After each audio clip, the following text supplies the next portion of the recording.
Hola, ¿qué tal? Muy buenas noches, queridos hermanos en lucha, maestros de todo el país. Este video va con el interés primordial de hacer un análisis en lo general de lo que está pasando en la situación con el magisterio de nuestra bella nación. En la mañana del 21 de julio del 2015 nos despertamos con una noticia tremendamente impactante que sacude las conciencias de todos los maestros. En el estado de Oaxaca se gestaba y se empieza a gestar más bien el golpe final al magisterio nacional. Dentro de las estructuras de poder del gobierno federal, encabezadas por el vocero de la presidencia, Eduardo Sánchez, además de la presencia del secretario de Educación Pública, Emilio Chaufet, y la presencia inefable del que desgobierna el estado de Oaxaca, el señor Gabino Cue. Los tres aparecían en cadena nacional, en vivo, en ese preciso instante, dando un albazo, dando un golpe de poder en ese bello estado de Oaxaca. Para la gente común que no está relacionada para nada con el magisterio, no pasa de ser una noticia más, inclusive por la forma en que la presentan los comentaristas de la televisión, hasta pareciera que es altamente satisfactorio y muy positivo para Oaxaca y para México en lo general.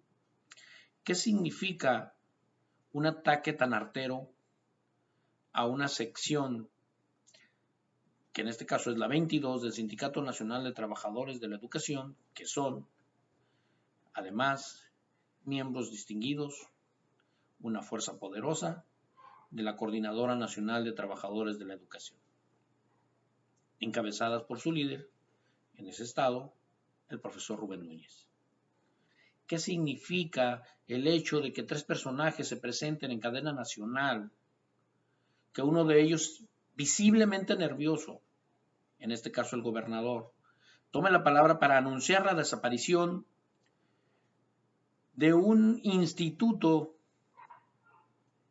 estatal de educación pública de Oaxaca que tenía hasta ese momento 23 años de haber sido inaugurado?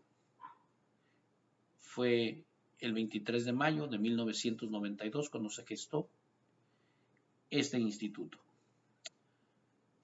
El reconocimiento tácito de que este instituto estaba haciendo las cosas mal solo demuestra que el gobierno de Oaxaca reconoce que sus altos funcionarios, que son los que dirigían el IEPO, están inmiscuidos en manejos turbios de dinero, en manejos turbios con respecto a las plazas docentes, en el manejo de los planes y programas de una manera inadecuada. Es el reconocimiento, pues, es un mea culpa. La injerencia que tenía la sección 22 o que tiene en el IEPO es meramente laboral. No estamos aquí para creer lo que los agoreros del mal y lo que los que yo les llamo sicarios de la información nos dicen. Investiguemos, revisemos y nos daremos cuenta que los comisionados, los que trabajaban, los que picaban piedra en este sentido en el trabajo, pues eran miembros de la sección 22, pero eran maestros comisionados ahí. Quienes manejan los dineros, quienes hacen los manejos turbios y quienes hacen todo lo que el gobernador y Emilio Chaufet se encargaron de decirnos en esa ocasión, son los funcionarios del gobierno. En este caso, los del gobierno de Oaxaca. Ante esta presencia, considerada por los maestros del magisterio nacional y sobre todo del de Oaxaca, considerada la participación del gobernador como una alta traición. ¿Por qué es una alta traición? Porque hasta el momento se suponía que él tenía una muy buena relación en cuanto al manejo de las negociaciones para dirimir diferencias con respecto a los derechos laborales, a todo lo que los maestros de la sección 22 hablaban o decían que tenían derecho y que de alguna forma pues luchaban por obtenerlos. Hasta el momento, las negociaciones o todo lo que se llevaba a cabo iba más o menos en un rumbo del consenso. Pero ¿qué pasa?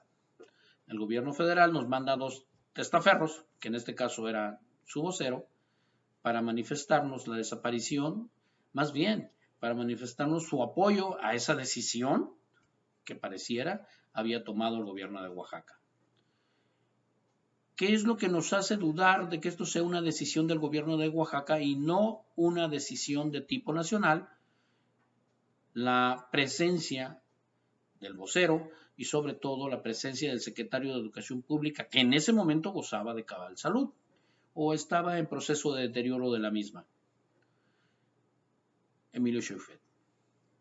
Nos puede apenar que esté enfermo, que tenga un problema severo y grave de salud, pero quiero decirles que él no tiene ninguna, consideración para ninguno de nosotros, ni para ninguno de los maestros de Oaxaca, ni para ninguno de los maestros del país.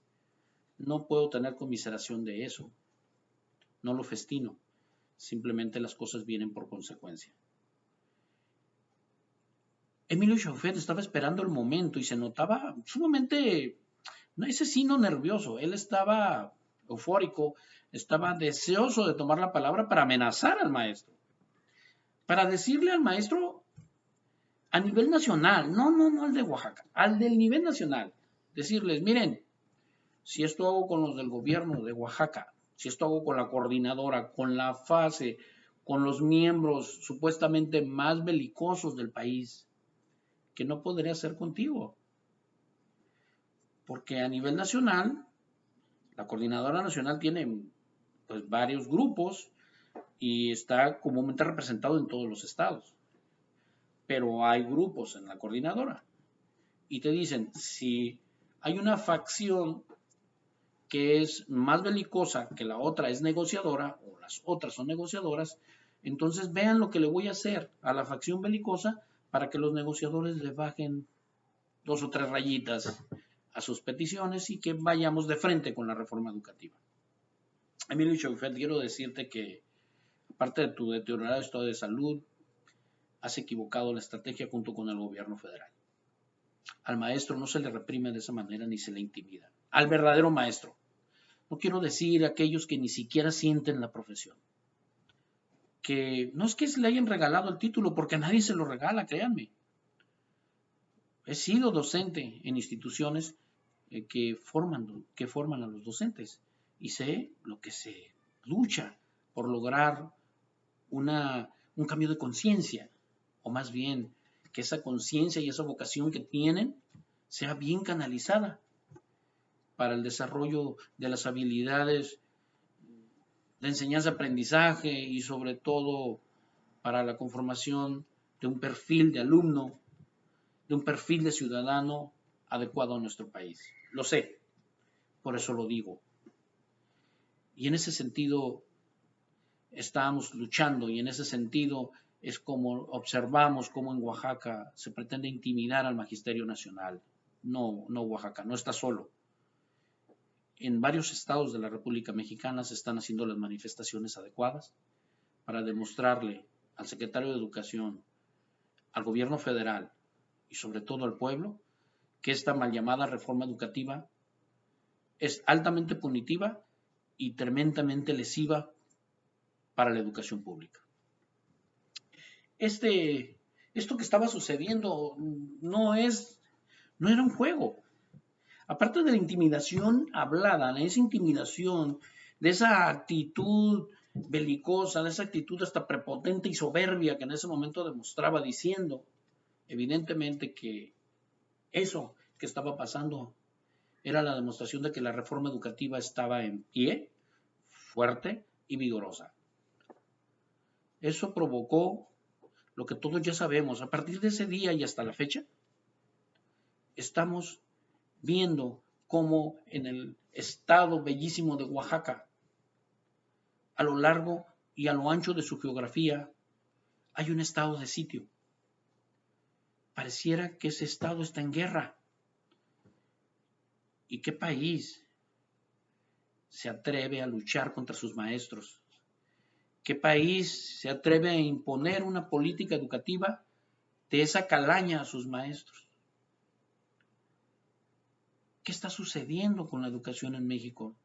Nos estamos sumiendo en una crisis en todos los sentidos, porque los partidos políticos recién acabados de realizar una elección de tipo nacional para diputados y para senadores, ya vimos cómo se aliaron. Así como se aliaron para crear y para condescender con los deseos insanos de instituciones extranjeras y de instituciones nacionales que desean apropiarse de los bienes del país en todos los rubros, porque ahí tienen ustedes la reforma energética que no sirve para maldita la cosa. La luz sigue costando igual o peor. El gas está en constante movimiento hacia arriba. Todos los hidrocarburos están en ese sentido. La reforma financiera, ¿de qué nos ha servido? Estamos sumidos en este momento en una devaluación terrible que ellos la pretenden disfrazar de crisis financiera, es a nivel internacional, lo que ustedes quieran, gusten y manden. No soy financiero, yo no soy un analítico financiero de ninguna manera, soy un maestro que le duele lo que está sucediendo, pero que leo, que observo, que escucho perfectamente y que además razono. La crisis financiera que se está viviendo en nuestro país es producto de que esos que se ostentan como los salvadores del pueblo, que se llaman empresarios, en el caso de la reforma educativa, disfrazados en una institución que crearon que le llaman mexicanos primero, que yo le llamo empresarios primero. Son ellos los que se están apropiando de nuestro país y de las riquezas y de todo lo que hay. Bueno, en recursos naturales y en recursos financieros. Son ellos los que se están quedando con la tajada, auspiciados por los partidos políticos. ¿A qué partido político le vas? Yo soy apolítico en ese sentido. Carezco de partido. Y te puedo decir que los partidos que traicionaron la voluntad del pueblo, pues te nombro algunos, el Partido Verde Ecologista de México, que para colmo hasta asumió en una crisis política a quien no debería de mezclarse con esto y que estaba en un rumbo deportivo. Estamos hablando del Piojo Herrera, por ejemplo, que es visible lo que sucedió con él y que ahora ya hasta lo citan para que declare sobre esa declaración, que no hubiera pasado nada con lo que hizo, pero bueno, al final de cuentas hasta le costó el puesto. El partido Nueva Alianza, hijo putativo de la ahora ya casi por salir libre, profesora Elvester Gordillo Morales. Ellos, en alianza con otros cuantos, y en manera increíble, porque son maestros la mayoría de ellos, de manera increíble, votaron en contra del maestro. Dicen que perro no traga carne de perro, pero evidentemente maestro sí traga maestro. Ahí me quedó claro. Panal debió haber votado en contra de la reforma educativa y haber buscado alternativas. Por ahí en Michoacán hay una alternativa educativa que, según nos dicen y según se observa, tiene magníficos resultados. Partido Nueva Alianza, Partido Verde Ecologista, el PRI, Partido Revolucionario Institucional, que acaba de hacer ya su elección del presidente actual y que tiene serias aspiraciones para llegar a la presidencia de la República. Yo nada más le quiero pedir a nuestros hermanos sonorenses que se recuerden y que nos hagan sentir y que nos digan qué hizo Alcides Beltrones como gobernador de Sonora durante su mandato. Si, si tenemos memoria y recordamos, podemos llegar a conclusiones serias sobre si el nuevo presidente del Partido de la Revolucionario Institucional pudiera llegar a ser un buen presidente. ¿Cómo fue de gobernador y cómo será como presidente de la República? Porque para allá va. El Partido Acción Nacional también acaba de realizar su cambio de presidente. Un joven que se manifestó durante los spots de la campaña política como una persona sumamente ignorante de la realidad nacional. Él se presentaba en unos spots y yo lo escuchaba y decía, ¿quién es ¿Quién es él? Es un joven. Y resulta que es una persona que tiene una alta ascendencia en ese partido. Tan es así que a pesar de su juventud ha logrado la presidencia. Pero es un desconocedor de la realidad nacional. O es un mentiroso, recalcitrante, severo. Porque todo lo que decía en sus spots, uno tras otro, eran mentiras. Y todos los que más o menos sabemos algo de la realidad nacional decíamos, ¿quién es ese? ¿Por qué está diciendo esa mentira? Además de que no sé si sea una enfermedad en el Partido Acción Nacional, pero también es una persona que no quiere a los maestros.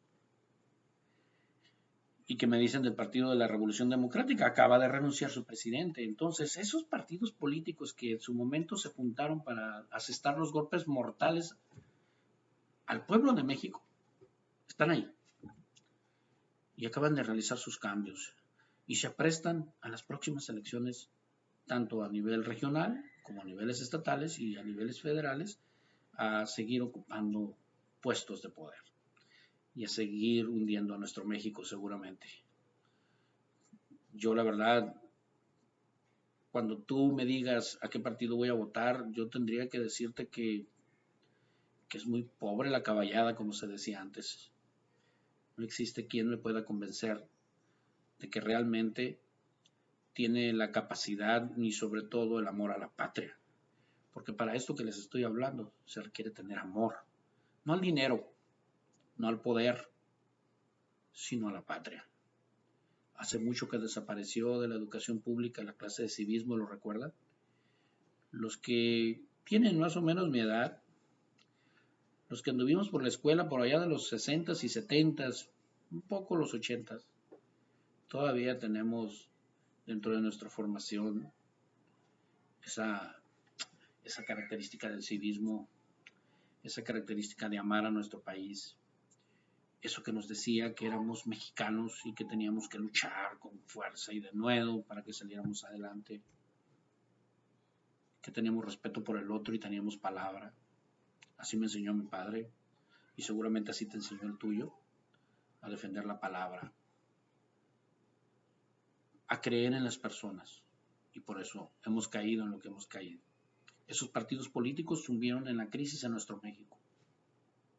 ¿Cómo podemos salir de esta crisis política si vemos que en el bello estado de Oaxaca se apresta a consumarse una infamia? La fecha era el 24 de agosto, pero nuestros hermanos oaxaqueños, reunidos en la asamblea, obviamente, decidieron iniciar su ciclo escolar el día de mañana 20 de agosto. Por eso me veo en la necesidad, no sé, no porque los quiero o porque los siento, como mis hermanos, de decirles, no sé si sean católicos, no sé qué religión, no sé qué religión tengan. Yo les quiero decir que Dios los bendiga mucho. Yo quisiera que todo lo que ha sucedido en nuestro México no hubiera sucedido nunca. Que las altas represiones que han sucedido y que sabemos que forman parte del poder no hubieran existido, pero los últimos años lo hemos visto, los últimos meses hemos visto tantas cosas. Ahí están nuestros 43 hermanos de Yotzinapa. Como signo de que la educación en México, de que las escuelas normales en México para esta reforma educativa no sirven, no valen, las quieren desaparecer. Es muy sencillo saberlo. Yo no sé quién les dijo a las autoridades educativas que una persona preparada, una persona que sabe mucho, no sé de qué tema, pero bueno, el que quieras, un abogado, vaya. Un abogado, sépalo usted, pueblo de México, y tú también, abogado, puedes ir a solicitar el examen para ser maestro, ¿eh? Obvio, por tu formación, será muy fácil que tú hagas y deshagas con la nueva ley, que aparte está pésimamente redactada, la nueva ley educativa en México, y puedas darle una interpretación coherente, brillante. Pero yo te quiero decir una cosa, eso no te hace un maestro. Sepa usted, Emilio Chaufet, sepa usted, presidente de la República, sepa usted, gobernador de Baja California, el de Oaxaca, el de cualquier parte de nuestro país, que para ser maestro se necesita corazón, se necesita convicción, se necesita vocación, amor hacia los demás, amor a la humanidad, deseos de ser útil a los demás y un alto espíritu de sacrificio. Ese perfil no se consigue sabiendo de todo. Por eso reniego de ese examen. Reniego creer que el día de mañana llegue a mi zona escolar donde, bueno, a la zona escolar donde yo trabajo, para no sonar así muy prepotente y sonar como si me sintiera dueño de algo.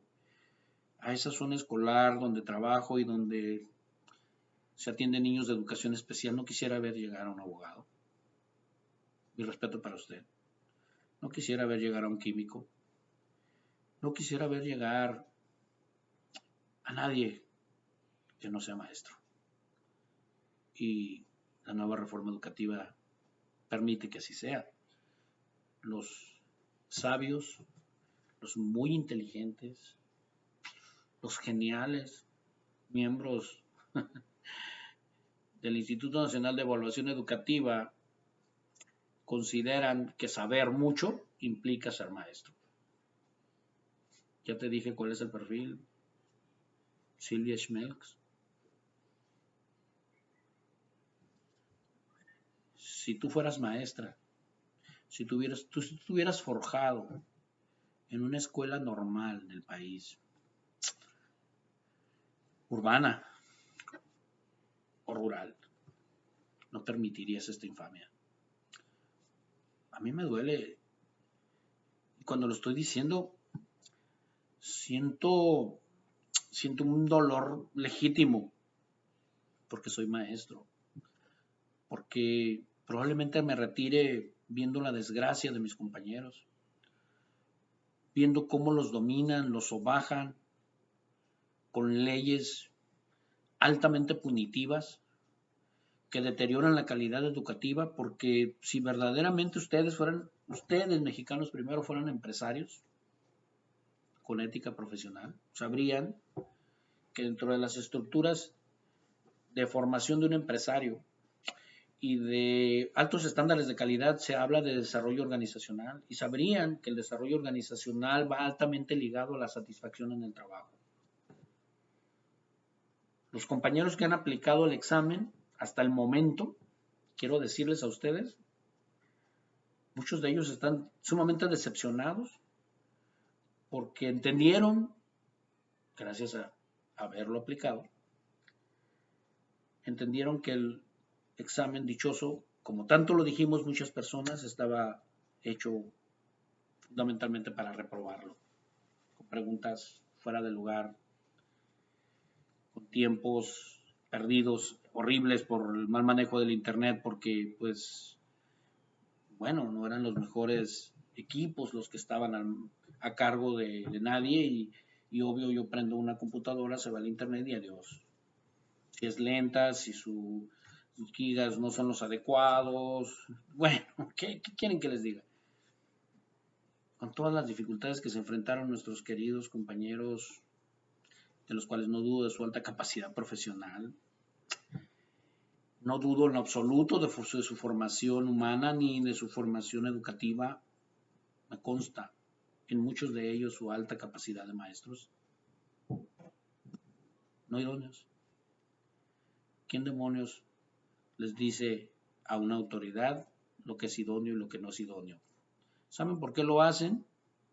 Porque no son maestros, por eso. Porque si fueran maestros, no se atreverían a decir esas barbaridades.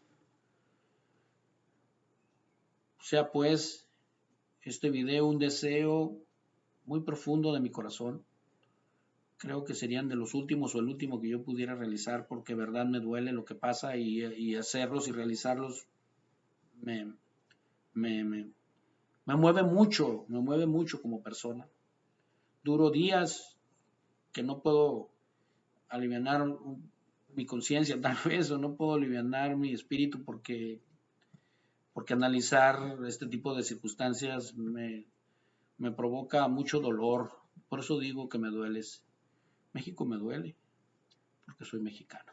Si no lo fuera, no me dolería tal vez y lo miraría como lo miran tantos y dicen, mira los mexicanos que se dejan de todo. Mira los mexicanos de lo que está sucediendo en nuestro país y no nos interesa.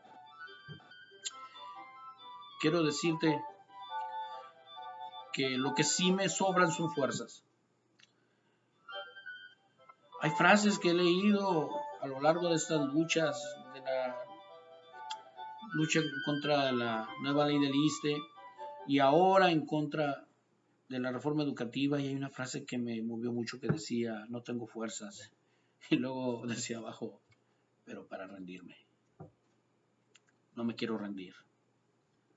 No me quiero rendir. Hay una crisis profunda en México y si seguimos callados, y si seguimos pensando que no decirlo, que no actuar, que no mover conciencias o no mover la propia y no decir lo que se siente es lo mejor. Por ahí también veo a un niño que también me gusta mucho ese meme donde está un niño con la mano así y te dice, luchen cabrones. Es una grosería tal vez, pero qué real es. Nuestros niños, nuestros futuros nietos, nuestros sobrinos pequeños. Qué dolor. Experimenté el día de ayer cuando unos compañeros le preguntan a sus hijos, eran 6, 7 niños que andaban por ahí, ahora en los consejos técnicos escolares, y les dijeron, ¿quieres ser maestro? ¿Qué creen que contestaron los pequeños? Y me cimbró porque yo recuerdo que anteriormente los hijos de los maestros querían ser maestros por amor. Y estos niños se quedaron viendo unas a otras diciendo, no, yo no quiero ser maestra. Miren, y una todavía, unos 12 años, dice, miren cómo los tienen. Entonces, no engañamos a nadie. Vaya, ni a un niño estamos engañando. Ellos se dan cuenta de la realidad de lo que está pasando en nuestro país. Y lo están viviendo porque notan la crisis que se vive en su hogar. Estoy por terminado esto que pretendía o pretende ser un llamado a la conciencia tuya, hermano, porque muchos de ustedes, los que son de aquí de Tijuana, de Baja California, los que trabajan en educación especial me conocen y saben que si estoy hablando con el corazón.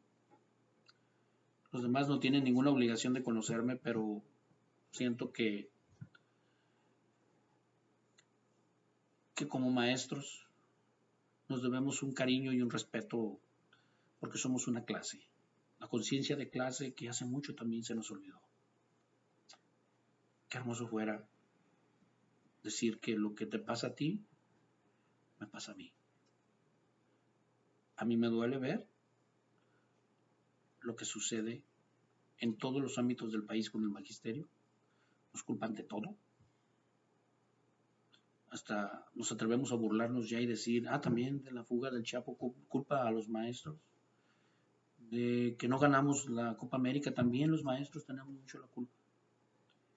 De la onda cálida del fenómeno del niño, cúlpanos también. El maestro no tiene la culpa. El maestro se dedica a seguir disposiciones educativas. El maestro aplica un plan y programa generado en un gobierno. El gobierno es quien emana esos lineamientos. Yo los sigo. Mis compañeros los siguen. Y luchan por sacar adelante esto. La violencia en el país, la delincuencia organizada, la pobreza extrema, aquí duele. No te dejes engañar, pueblo. El pueblo de México no puede dejarse engañar. De todo esto, la educación no es culpable. No es la solución tampoco.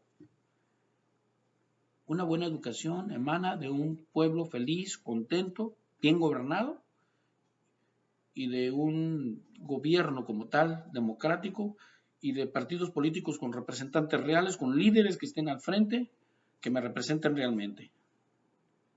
Nada de eso tenemos. Luego entonces, ¿por qué echarle la culpa al maestro?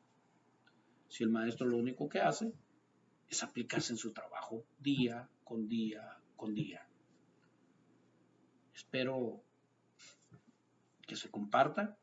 Es largo, ya fue largo porque tengo tantas cosas que decir y estoy pensando en ya no volverlo a hacer porque me duele y no quiero quedar down ahí en la depresión unos 2, 3 días porque sí me dura estos análisis. Siempre he dicho, no, no quiero analizar la realidad porque es tan cruda que la verdad me hace sentir muy mal como maestro y como profesionista y como ser humano. Yo no voy a, yo no, yo en lo que a mí respecta no voy a dejar de luchar y no voy a dejar de defender a ninguno de mis hermanos maestros. Tope donde tope, caiga donde caiga, sea como sea, amo mi profesión. No tengo fuerzas para rendirme. Y tengo una frase final que me ha encantado muchísimo, que la tenían nuestros hermanos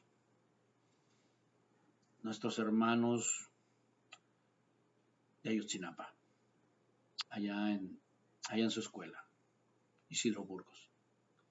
Y decía así, bienvenidos a lo que no tiene inicio. Bienvenidos a lo que no tiene fin. Bienvenidos a la lucha eterna, hermanos. Unos la llaman necedad, los que estamos en la lucha, los que creemos en ti, los que creemos en el pueblo, los que creemos en que esto tiene solución, lo llamamos esperanza. Muchas gracias.